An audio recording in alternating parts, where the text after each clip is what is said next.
Hello, my amazing two-dimensional designers. Dal here, along with Clivo and the Bad Enough Dude, who is being super irritating today.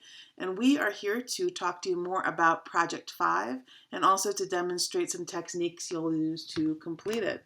Bye, Clive. Project 5 is your big to-do for this week. If you've looked at your current task list, you know there are more bullet points than one, but just about all of them are related to completing this project. I hope you've all read the project guidelines under projects in the left menu and that you have also looked at the examples. If you have, you know that project 5 is primarily a collage project.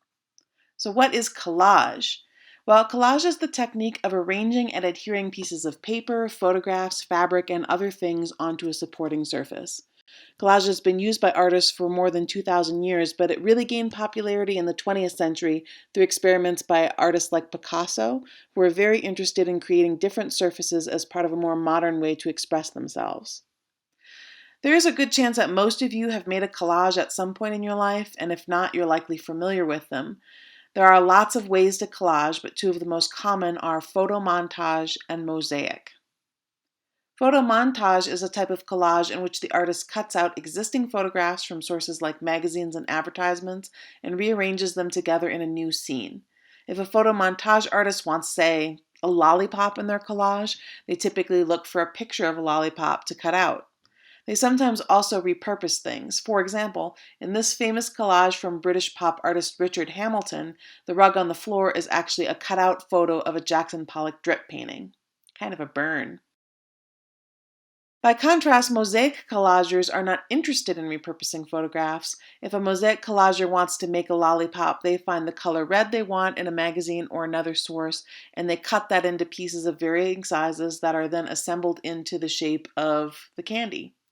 It doesn't matter what the red was originally part of. It could be from a photo of a red shirt or the sky at sunset. What interests the mosaic collager is the color and texture qualities of the materials.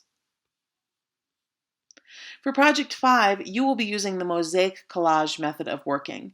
You will not be repurposing photos in your piece. You will be mining them for color and texture.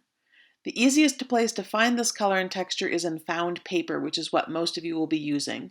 There are a ton of possibilities for this. Magazines, newspaper, phone books, paper wrappers like from candy, sheet music, used printer paper, old photographs, letters, postcards, mailed envelopes, even paper money if you're somehow drowning in that.